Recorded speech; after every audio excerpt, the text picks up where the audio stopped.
For number 4, we again have 3 terms. We have 4x squared plus 10x plus 6. Once again, we need to see if there's a greatest common factor that we can divide out from each of these terms. So if I look at 4, that could be 1 times 4 or 2 times 2. If I look at 10, that could be 1 times 10 or 2 times 5. And if I look at 6, that would be 1 times 6 or 2 times 3. So once again, the only thing that they have bigger than 1 is 2. So I'm going to divide each of these by 2. And I'm also going to check to make sure that they don't all have an x to take out, which they don't. This one doesn't have an x, so we can't take out an x. We'll be taking out a 2 as the greatest common factor. 4 divided by 2 is 2, so this will give me 2x squared. 10 divided by 2 is 5, so this will give me 5x. And 6 divided by 2 is 3. So now, after I take out that greatest common factor of 2, now I have 2x squared plus 5x plus 3 left in this problem.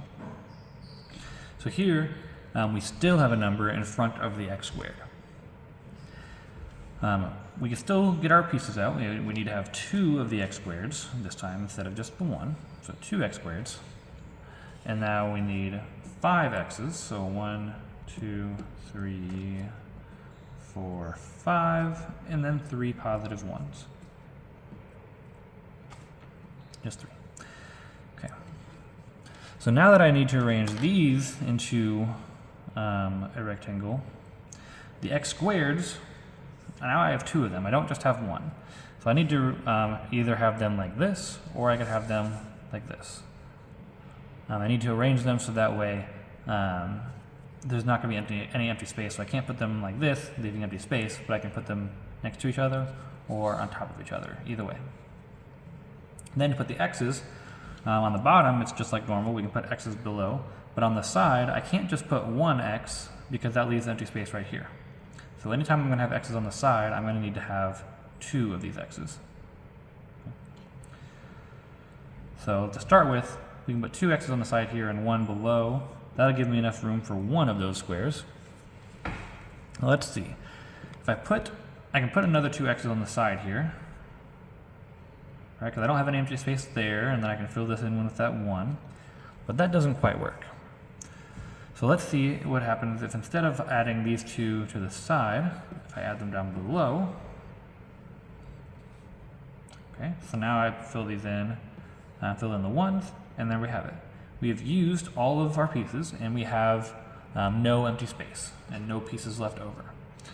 So let me move this to the side a little bit, so that we have enough room to write. Hopefully me being left-handed won't knock these around when I'm writing. But we take what we had left after taking out the greatest common factor, the 2x squared plus 5x plus 3, and here are the 4 groups that we split them into. Let me separate them so they're a little bit easier to visualize. Here we still have, we have 2x squared. The x squareds are one group. So in our box,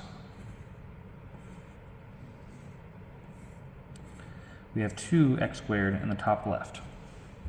And then this 5x we split into 2x and 3x. So here we have 2x and here we have 3x. And then finally in the bottom here we have our positive 3.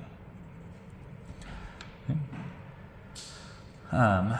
If we were doing this earlier in the year, we would have said, because I have this number in front of the x squared, I'm going to multiply that times the last number. So I'm going to take 2 times 3, and that is what would go on top of the x. So 2 times 3 is 6, that would go on top of the x. And 5 would go on bottom. So then we would be looking for numbers that multiply to 6 and add to 5. Well, those are what we found in our 2 groups here. The 2x and the 3x, that would be 2 and 3 that multiply to 6 and add to 5. That's where we get the 2x and the 3x from. Okay, and then once we have that, we would be looking at the columns again to see what do these have in common. What do 2x squared and 3x have in common?